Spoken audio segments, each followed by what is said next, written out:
Dumiretso ka, gumilid ka lang ng konti. Mga putik. Tumatalsik na yan. Kanan. Yung may lisensya pero takot magmaneho ay sayang. What is up, mate? Nandito tayo ngayon sa Jarir Bookstore sa Salmia. At hindi libro ang pakay natin ngayon dito, kundi magtitingin tayo ng bagong cellphone. Kung hindi nyo na itatanong, matagal-tagal na rin kung ginagamit kong iPhone 13 Pro at gusto ko na siyang palitan. Dito sa Jarir Bookstore, hindi lang notebook, lapis, ballpen ang meron dito. Siya, at pumasok na tayo para makita natin kung anong meron nga ba rito. Meron din silang mga telepono at iba-ibang accessories. May mga Apple, Samsung, mga AirTags, halos lahat yata ng gusto mo nandito na. Meron din silang speakers, meron silang mga wireless microphones, meron din silang mga brands na katulad ng Cherry, Oppo, Huawei. Pero hindi yan yung pakay natin, kasi ang pakay natin ngayon ay ang Apple iPhone 16 Pro. Ayan, napakadami ng kulay na pwedeng pagpilian. Dito naka-display na kung mga magkano yung SRP nila. May 239, meron 300, may 400. So depende sa klase ng iPhone na gusto mong bilhin. Pero bago tayo bumili ng cellphone, check pa natin kung anong meron sila dito. Yan, sa mga gamers dyan, napakadaming stock ng PS5 dito.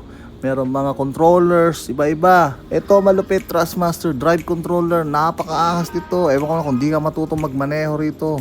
Marami ditong keyboards, ayan o, gaming accessories. At saka sa mga nagla-live dyan, tignan nyo to, mic, quadcast, apakalupit. Kaso ang mahal. Kaya tara, balik na tayo sa kung anong pakay natin dito. So ang kukunin natin guys is iPhone 16 Pro with 256GB. Pro lang ang kukunin natin dahil ayaw na natin mag-plus. Napakahirap ng malaki ang cellphone, lalo na sa nature ng trabaho ko. Dito nilatag na ni Kuya kung ano mga available na kulay ang meron sila. At sa kasamang palad guys, ang sabi niya sa akin, ng gold daw is pang babae, kaya hindi ko na pinili. Gusto ko sana yung black, kaya lang black na yung iPhone 13 na ginagamit ko ngayon, kaya dito na lang tayo sa white. At dito naisip ko na luma na rin ang ginagamit kong AirPods, kaya palitan ko na lang din ng bago. SRP nga pala ng AirPods na to ay nasa 50KD at ang cellphone na to ay nagkakahalaga ng 300KD. Nakasale pa kasi siya kaya medyo mura. So punta na nga tayo dito sa cashier, ipapacheck natin kung pwede natin gamitin yung tabi. At sa mga hindi nakakaalam, ang tabi ay isang payment method na pwede mong hatiin sa apat ang total amount ng iyong binibili.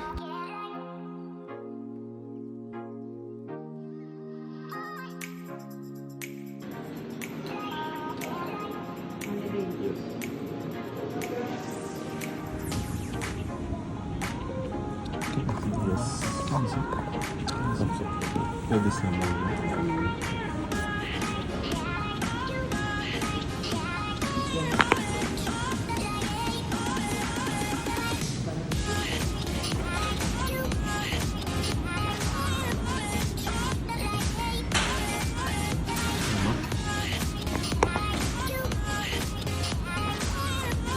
Sorry ha? Yeah. Thank you. Thank you, salamat. Come again, okay? Take care. Enjoy.